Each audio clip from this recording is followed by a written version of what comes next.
오늘은 크리스찬 베이직 하나님의 성품 세 번째 신실에 대한 이야기입니다. 라이프 성경이라는 것을 찾아보니까 신실이라는 단어를 이렇게 설명하고 있습니다. 속이거나 사악함이 없고 순수하고 진실함, 순수성, 진실성, 정직성, 신뢰성, 경건성 등과 연관된 말이다. 특히 신실함은 하나님의 구원 사역의 불변성과 그 결과 하나님의 자녀된 자들의 삶에서 드러난다라고 설명을 하고 있습니다. 신실이라는 단어를 가지고 물론 저도 신실하지 못한 사람이라는 것을 고백하지만 계속적으로 묵상을 해보았습니다. 신실하려면 어떻게 해야 될까? 신실한 모습은 어떨 것일까? 우리가 열심히 하지만 최선을 다하지만 그게 신실한 모습일까? 아닐까라는 것을 가지고 계속적으로 묵상할 때에 그런 마음이 생각이 들었습니다. 신실이라는 단어를 행하기 위해서는 진심이라는 단어가 기본의 바탕이 돼야 되겠구나라는 생각이 들었습니다. 여호수아 24장 14절과 15절 말씀을 함께 볼 것인데, 이 여호수아 24장 14절 15절 말씀은요, 여호수아 23장부터 시작하여서 여호수아가 이스라엘 백성들 그들을 이끌어 가나안 땅에 들어와 가나안 땅을 하나님 말씀대로 점령하고 그리고 지파별로 하나님의 말씀에 따라 땅을 배분하고 마지막 유언을 남기는 이야기의 두 번째 단락 이야기입니다.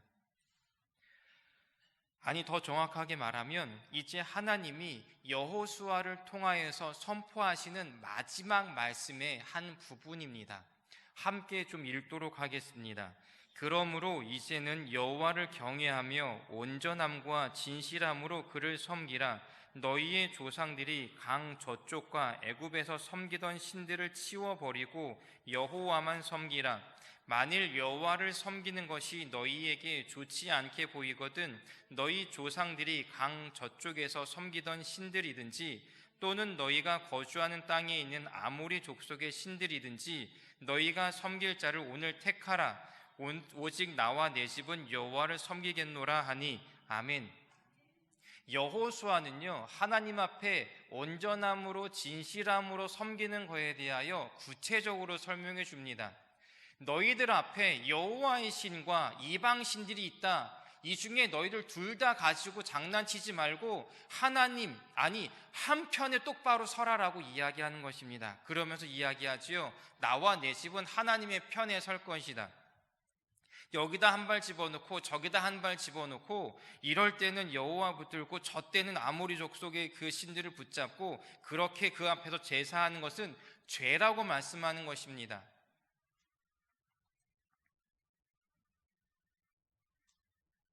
신실함은요, 진심이 동반된 신실함은요, 두 가지를 갖고 있는 것이 아니라 두 가지 중에 하나를 선택하는 거랍니다. 그리고 하나를 선택하지 않고 여러 가지에 손대고 있는 것은 죄라고 이야기한다는 것입니다. 그러기에 신실이라는 단어는 진심이라는 단어가 기본이 되어져야 되는데 이 진심이라는 단어는요, 모든 것에 올인하는, 모든 것에 내 모든 것을 쏟는 것을 이야기하게 되어집니다. 오늘 함께 읽을 말씀 요한복음 5장 1절에서 11절 말씀은 여러분들이 다 많이 아시는 이야기입니다. 많은 사람들이 예수님의 말씀을 들으려고 게네사렛 호숫가에 섰습니다. 예수님이 호숫가에 있던 두 척의 배를 바라보시고 그 중에 한 척인 베드로의 배에 올라가셨습니다. 그리고 말씀하시고 다 말씀하시고 베드로에게 너 밤새도록 물고기 잡느라 애쓴 건 알지만 너 하나도 못 잡았잖아. 저 깊은 데로 가서 멀리 가서 물고기를 잡으라 라고 말씀하시지요. 그때 베드로가 5절에서 이렇게 말씀합니다. 굉장히 믿음의 고백인 것 같아요. 5장 5절 말씀입니다. 시몬이 대답하여 이르되 선생님이여 우리들이 밤이 새도록 수고하였을 때 잡은 것은 없지만은 말씀에 의지하여 내가 그물을 내리리이다 라고 대답합니다. 그리고 가서 많은 것을 잡지요.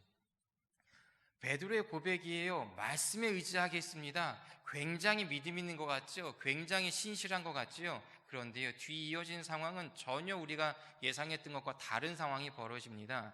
물고기를 다 잡고 이 돌아온 시몬 베드로가요, 예수님 앞에 무릎을 꿇고 8절 말씀 같이 읽겠습니다. 시몬 베드로가 이를 보고 예수의 무릎 앞에 엎드려 이르되 주여 나를 떠나소서 나는 죄인으로소이다 하니 라고 고백합니다.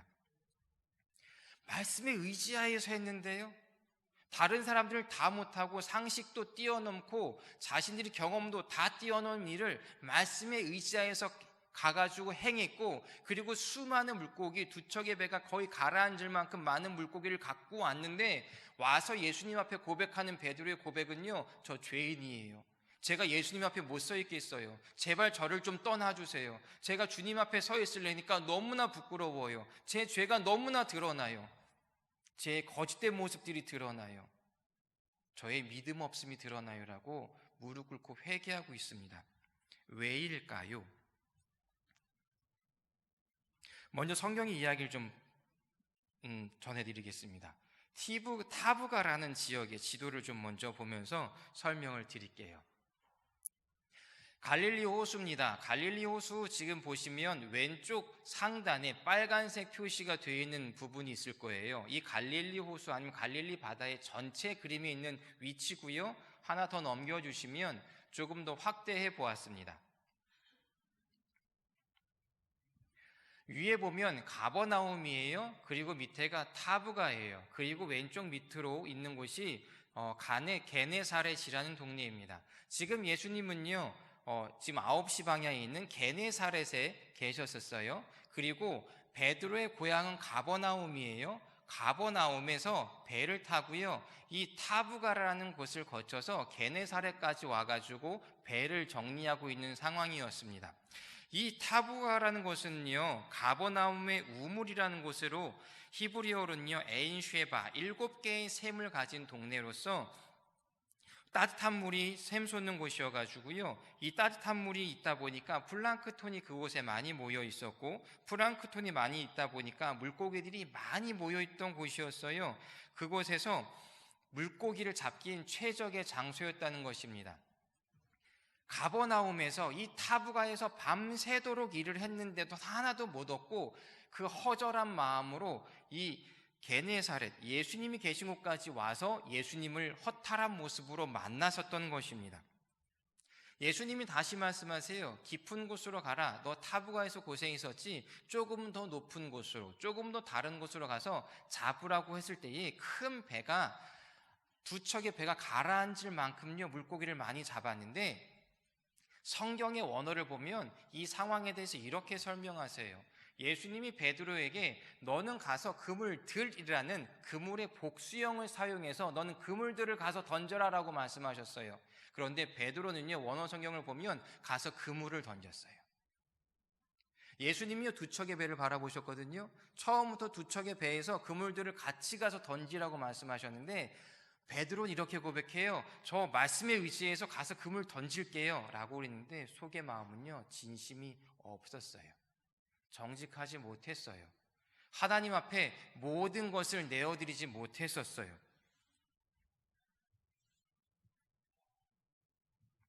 그래서 알았어요. 자신의 모습을 보게 되었어요. 나는 주님의 말씀을 의지한다고 했었지만 실제적으로 그게 아니었구나. 내가 진심으로 주 앞에 신실하게 하지 못하였었구나. 나는 죄인이구나. 이 수요 예배, 이 상황의 수요 예배까지 오신 분들은요, 정말로 말씀에 의지하여서 주님만 바라보고 오셨을 겁니다. 그렇지 않으면 못 왔을 거예요. 그런데요, 우리가 주님 앞에 섰을 때에, 온전히 섰을 때에 정말로 우리가 주 앞에 신실하냐고요. 정말로 우리가 진심으로 왔냐고요. 하나님은요, 우리의 속마음을 바라보고 계십니다.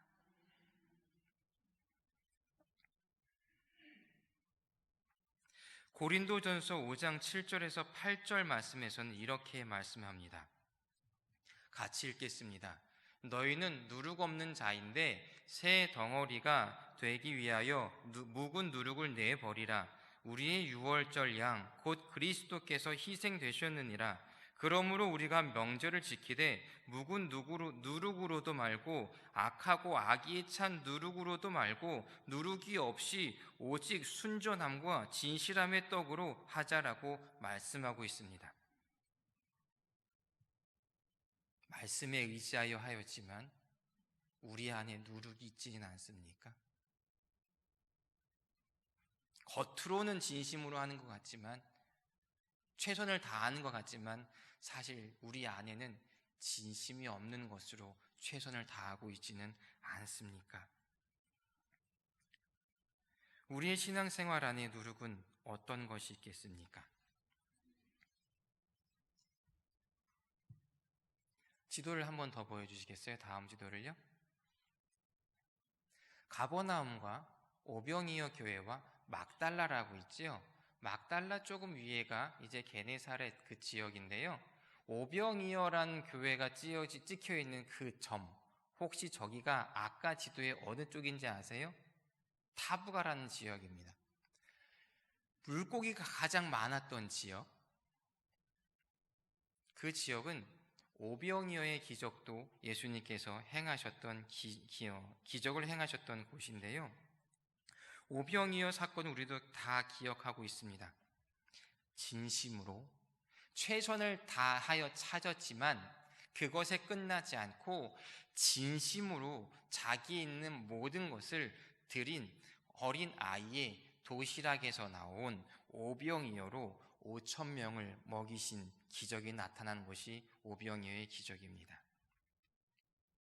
아까 제가 신실에 대해서 단어 뜻 설명드릴 때 이 신실은 하나님의 구원하심과 관계가 있으며 그 결과 하나님의 자녀된 자들의 삶에서 드러나는 것이라고 말씀을 드렸습니다. 하나님은요, 우리들에게 최선을 다하는 것을 원하는 것이 아니라 진심을 담은 신실하게 행하는 것을 원하시는 것입니다. 우리에 있는 것을 다 내어드리기를 원하신다는 것입니다. 그런데요, 이 신실함 겁나요, 두려워요, 모든 걸 다 포기해야 될 것 같아서 하나님이 너무나 부담스러워요.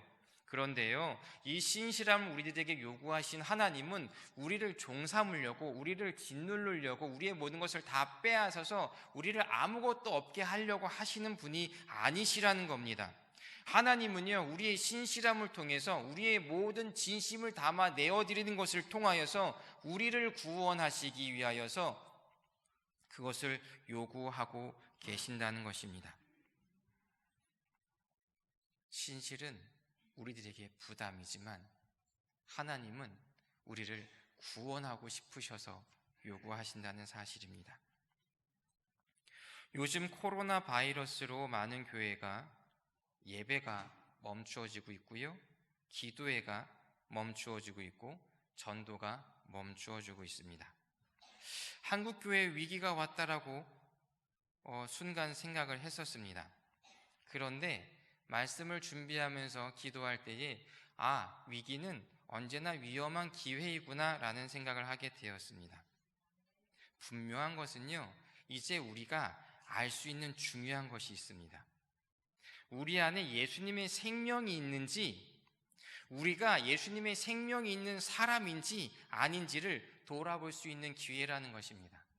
한국교회는요, 최선을 다했어요. 한국의 그리스도인들은요, 최선을 다했어요. 예배를 열심히 드렸고 말씀을 열심히 배웠고 전도했고 기도했어요. 최선을 다했지만 그것이 우리 안에 진심으로 바탕이 된 신실한 모습이었느냐 아니냐의 모습은 이제 드러난다는 것입니다. 주의 말씀에 의지하여 우리가 열심히 했습니다. 그렇지만 혹시 우리 안의 모습도 베드로의 고백처럼 주여 우리는 죄인입니다, 내가 주님을 감당할 수 없으니 주여 나를 제발 좀 떠나소서라고 고백할 수 있는 그런 모습은 아닙니까? 그런 모습을 돌아보아야 할 때라는 것입니다. 한국교회에 허락하셨던 하나님의 큰 부흥, 하나님이 한국교회 가운데 허락하셨던 큰 건물들, 하나님이 한국교회 가운데 허락하셨던 전 세계 어떤 기독교 역사에서 찾을 수 없었던 하나님만이 하셨었던 그 능력들이 이 두 척의 배가 가라앉을 만큼 하나님이 허락하셨었지만 하나님은 지금 우리의 실제 모습을 바라보게 하신다는 사실입니다. 요즘 신천지 집단이요, 온 뉴스를 도배하고 있어요. 우린 알고 있습니다. 신천지는 이단이에요. 이단은요, 왜 이단입니까? 끝이 달라 이단이에요.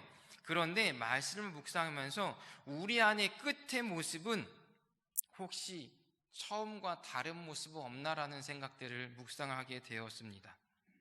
우리의 신앙생활의 시작은 예수님이었어요. 예수님의 십자가였고 예수님의 은혜였고 예수님의 사랑이었어요. 그런데 우리의 신앙의 과정 가운데에 우리의 신앙의 끝의 모습들은 주님의 성품을 닮아가고 있는 것입니까? 주님으로 나아가고 있는 것입니까? 아니면 주의 말씀에 의지하여 주 앞에 신실함으로 나아가고 우리의 것들을 희생하며 포기하고 있는 것입니까? 신앙의 시작이 예수님이었다면 신앙의 마지막도 예수님이어야 하지 않겠습니까? 그런데 우리의 모습을 돌아보아야 하지 않을까요? 그러면 제 모습을 참 많이 돌아보았습니다. 혹여 우리 신앙생활의 끝은 우리의 이기심, 물질, 명예, 세상의 권력, 세상의 출세, 세상의 건강, 세상의 자녀들의 성공은 아니었습니까? 얼마 전에 요즘에 돌아가는 이야기들을 이렇게 하시는 이야기를 듣다가 이런 이야기를 얼핏 들었습니다. 교회 안에서 예배 드릴 때 신천지를 이렇게 구분해내기 어렵대요. 왜냐하면 신천지의 기도도 우리의 기도와 별반 다를 것이 없기 때문이라고 누가 하시는 이야기를 제가 얼핏 들었던 것 같습니다. 우리의 기도, 신천지의 기도, 이슬람의 기도, 모두가 시작은 하나님의 이름으로 시작하지만 마지막은 자기 욕심이라면 결국 우리도 이단이라 말하는 그들과 별반 다르지 않는 것, 다를 바가 없지 않겠습니까? 베드로는 게네사렛 앞바다까지 올라가서 물고기를 배에 가라앉을 만큼 잡은 후에 이 사실을 깨달았다는 것입니다. 말로는 의지한다 하지만 속으로는 자기 욕심이었고 예수님 앞에 거짓이었고 예수님 앞에서 위선의 모습으로 서 있었다는 것입니다. 저도 말씀을 준비하면서 하나님 앞에 되게 많이 회개하는 시간을 가졌습니다. 사랑하는 성도 여러분, 그렇다면 이 시대에 우리는 어떻게 우리의 신실함들을 나타내야 할까요? 우리가 하나님 앞에서 회개하며 돌이키는 하나님의 구원받은 자의 삶에서 나타나는 모습이라는 이 신실함을 이 시국에, 이 상황에 어떻게 우리들은 나타낼 수가 있을까요? 현재 한국의 코로나 바이러스가 창궐하고 있다고 담임 목사님이 창궐이란 단어를 사용하셨었지요. 재난을 넘어서 재앙으로 가고 있는 것 같습니다. 신천지 때문에 종교단체들의 모든 집회를 하지 말라는 사회적인 압박이 심해지고 있습니다. 아까도 말씀드렸듯이 기도회가 막히고요, 전도가 막히고요, 예배가 막힙니다. 그런데 요즘에 뉴스를 들으면서 사람들을 통해 소식을 들으면서 한 가지 재미난 사실을 발견했습니다. 큰 교회일수록 몸살려야 됩니다. 큰 교회일수록 예배 먼저 문 닫습니다. 세계교회에서 자랑했었던 큰 건물을 갖고 있던 교회들이요, 가장 먼저 예배를 문 닫습니다. 그러면 혼자 생각해 봤어요. 이 상황에서 한국 교회를 지킬 수 있는 방법이 무엇일까? 큰 건물 자랑할 시대가 아니라는 겁니다. 화려한 모습 자랑할 게 아니라는 것입니다. 많은 사람들 모이는 거 자랑할 게 아니라는 것입니다.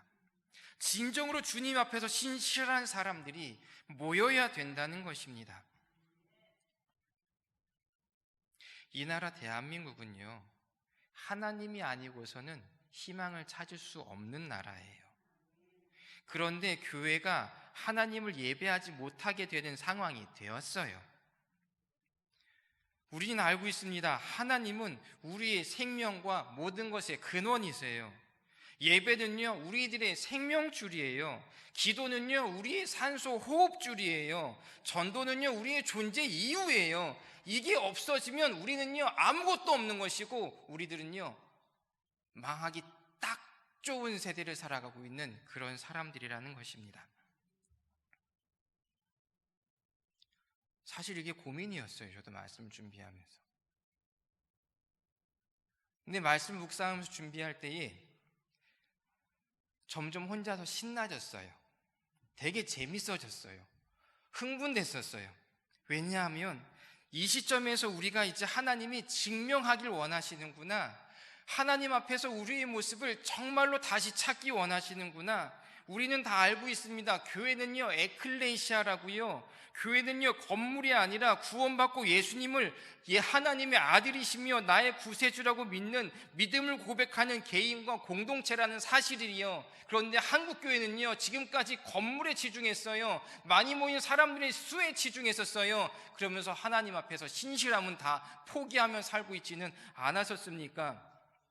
큰 교회 다니면 조용하게 신앙생활할 수 있으니까, 큰 교회 다니고 좋은 프로그램 있으면 내 삶 가운데 신앙생활을 하면서 문화적인 생활도 누리면서 우리 아이들에게 혜택도 누릴 수 있기 때문에 그것을 선택하며 살아가지 않았었습니까? 네, 물론 코로나 때문에 예배 자제하는 모습도 필요해요. 그렇지만 이 핑계를 삼아서 예배를 다 접고 살아가는 그리스도인들의 모습이 우리 주변에도 분명히 있지 않습니까?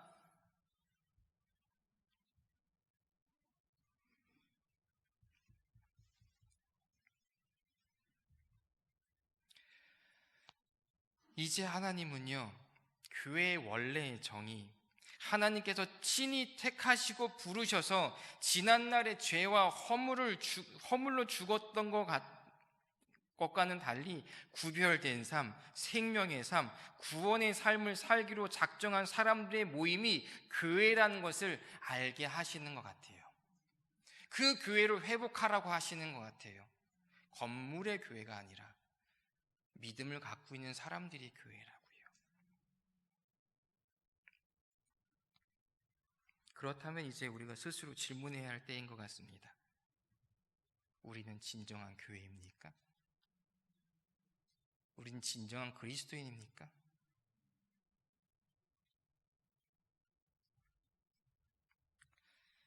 우리가 주님 앞에 신실할 수 있는 방법, 이제 각자의 자리에서 더 기도해야 됩니다. 각자의 자리에서 더 예배해야 됩니다. 각자의 자리에서 더 전도해야 됩니다. 큰 건물 가운데 모이지 못한 일이 벌어질지라도 교회는 죽지 않습니다. 교회는 사라지지 않습니다. 예배는 없어지지 않습니다. 기도회는 끊어지지 않습니다. 전도는 멈추지 않습니다. 우리 안에 생명이 있기 때문입니다. 주님은 그런 신실한 자를 찾기 원하십니다. 그런 신실한 교회를 찾고 계십니다.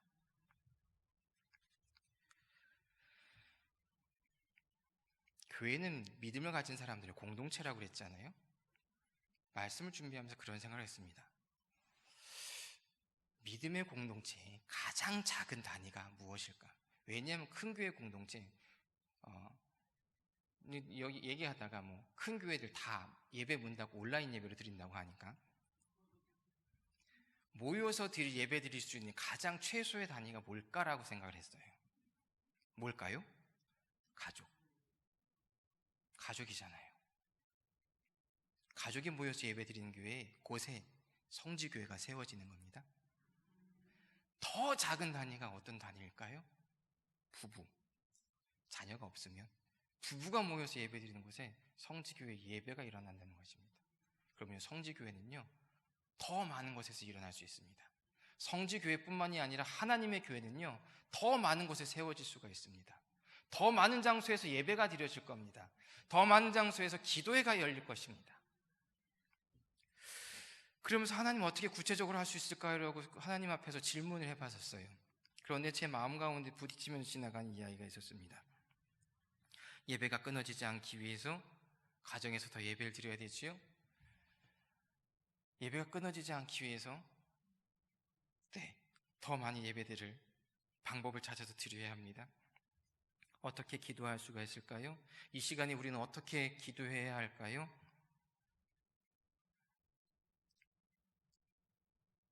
하나님 앞에서 공적인 예배가 멈춰지면서 예배를 떠난 이들에게 전화할 수 있잖아요. 요즘의 전화는요, 무제한 무료인 거 아시죠? 문자도 무제한 무료인 거 아시지요? 우리가 전도할 수 있는 되게 좋은 기회고요. 우리가 기도회를 가질 수 있는 되게 좋은 기회예요. 신방할 수 있는 되게 좋은 기회예요. 왜냐하면 한국교회가 두려움 가운데 짓눌려졌거든요. 걱정 가운데, 불안 가운데 짓눌려졌거든요. 불안과 걱정과 두려움은 하나님이 주신 것일까요? 사단이 준 걸까요? 네, 결코 하나님이 준 것이 아닙니다. 하나님이 주지 않은 세상과 사단이 준 것에 짓눌려 있는 것들 가운데에 우리에게 진정한 생명이 있다면, 우리에게 진정한 복음이 있다면, 진정한 예수님이 있다면 전화하면 돼요. 기도가 끊어진 이들에게 전화해서 기도해 주세요. 뭐라고요? 이 상황이 벌어지는 것은 이단의 거짓과 욕심으로 인한 사람들의 죄로 인하여서 벌어진 재앙이잖아요. 회개해야 할 때라고. 이때에 하나님이 신실한 그리스도인과 신실한 믿음을 찾으신다고. 혹여 우리 안에 주님 앞에서 거짓된 모습들이 있었다면, 신실하지 못한 모습들이 있었다면, 욕심으로 주님 앞에서 나아갔던 모습들이 있었다면 이제 우리가 회개할 때라고. 같이 회개하자고. 그리고 성령의 충만함을 입어서 정말로 하나님의 보호하심과 하나님의 역사를 우리 기대하자고. 진짜 기도할 때가 이때인 것 같습니다.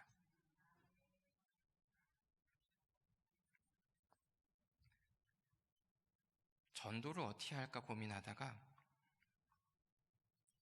문자를 보내시거나 전화를 하시거나, 이제 하나님이 이 땅 가운데에 회개를 하기 원하시고 우리의 본 모습을 드러나게 하시고 우리의 죄된 모습을 다 드러나 회개의 자리로 나오게 하시고 하나님 앞에 구할 수밖에 없는 상황 가운데에서 하나님 앞에 구할 때에 하나님이 이 나라를 새롭게 하실 거라고. 하나님이 없으니까 세상 가운데 조롱당하고 세상 가운데 입국이 막혀지고 손가락질 당하는 이 나라가 되어져 버리지 않았냐고. 지금 이 재난이 하나님이 주신 심판이 아니라 사람들의 욕심으로 인한 죄 때문이 아니냐고. 이 나라는 하나님이 필요하다고. 하나님이 구원자라고. 이 나라에 도움을 주시는 분이 여호와 하나님밖에 없다고. 이제 우리가 하나님을 붙잡았을 때에 하나님이 일하실 것이라고. 하나님만이 하실 수 있는 방법으로 하나님만이 일하실 것이라고. 그때에 이 나라가 회복될 것이고 이 나라가 다시 온 세계 가운데에 존귀케 되게 할 것이며 온 나라 온 세계 가운데에서 하나님의 복을 전하고 선포할 수 있는 나라가 되게 될 것이라고. 하나님 믿으라고. 이럴 때 예수님을 더 잘 믿자고. 예수님께 돌아오자고. 전도할 때이지 않겠습니까? 제 아내한테 이런 얘기를 했더니 제 아내가 저한테 한마디 하더라고요. 당신 먼저 해. 저도 하려고요. 그래서 하고 있어요. 요즘 상황을 보면서 하나님 어떤 일을 하실까? 이 어려움 가운데 하나님이 이 상황 가운데 전화위복을 이루셔서 어떻게 한국교회 가운데 부흥을 일으키실까? 하나님을 멀리 떠나서 지금 막 추락하고 있는 한국교회 가운데에 하나님은 어떻게 새롭게 하시고 하나님은 어떻게 의롭게 하시고 하나님은 어떻게 주님 앞으로 이끌어 가실까? 이 땅 가운데 어떻게 하나님은 하나님됨을 나타내실까? 라는 것들을 기대하게 되기 시작하니까 되게 기대되는 시간들을 보내게 되고 있습니다. 거짓말이 퍼지는 상황 가운데에 하나님이 거짓을 드러나게 하시고 이제 우리를 통하여서 하나님이 진리를 선포하실 것 같아요. 신실함으로 다시 회복되고 회개하며 나아갈, 특별히 오늘 제2수요일 사순절이 시작되는 첫 번째 날이잖아요.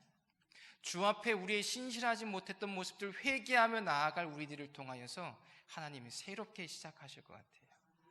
하나님의 일들이 일어날 것 같아요. 분명한 것은요, 하나님이 이 나라를 붙잡고 인도하고 계신다는 것입니다. 하나님이 이 나라를 어떻게 세우셨는데요? 하나님이 이 나라 대한민국의 교회를 어떻게 세우셨는데요? 그래서 죄의 파도로 삼켜지고 있는 이 나라를 절대 포기하지 않으실 겁니다. 예수님의 십자가로 이 나라를 다시 구원하기 원하실 것입니다. 이제 우리가 해야 될 것, 하나님이 이 나라의 주인 되심과 구원자이심을 고백해야 할 때입니다. 우리 아버지 되신 하나님께 이 나라를 구해달라고 더욱더 무릎을 꿇고 우린 죄인입니다, 우리를 용서하여 달라고 구해야 할 때입니다. 그랬을 때 이 하나님이 베드로와 야고보와 요한을 부르시기 위한 하나님의 구원의 계획과 역사와 그 섭리를 우리 삶 가운데도 보게 될 것입니다. 이제 하나님은 하나님만이 하실 수 있는 방법들을, 그 일들을 우리 눈앞에 드러내실 것입니다. 우리의 기도와 예배와 전도를 통하여서 하나님은 그 기쁨을 행하실 것이고, 그 이후에 하나님의 뜻과 섭리가 이 땅 가운데 이루어졌을 때에 하늘의 기쁨, 하나님의 기쁨의 자리에 동참시키기 위하여 하나님은 이 시간도 우리를 신실한 모습으로 하나님과 함께 하자고 초대하고 계십니다. 예레미야 33장 1절에서 10절까지 말씀을 좀 읽도록 하겠습니다. 제가 읽어드릴게요.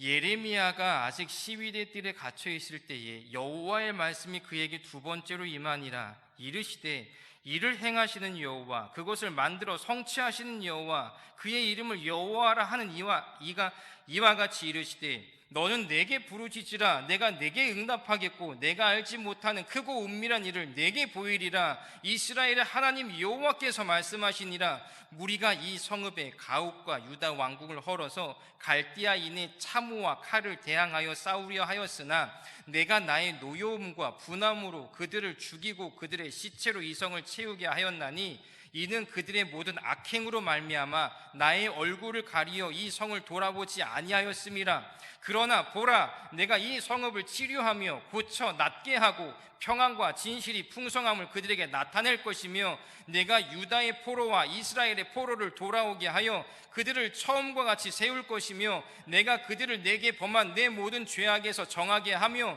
그들이 내게 범하여 행한 모든 죄악을 사할 것이라. 이 성읍이 세계 열방 앞에서 나의 기쁜 이름이 될 것이며 찬송과 영광이 될 것이요 그들은 내가 이 백성에게 베푼 모든 복을 들을 것이요 내가 이 성읍에 베푼 모든 복과 모든 평안으로 말미암아 두려워하며 떨리라.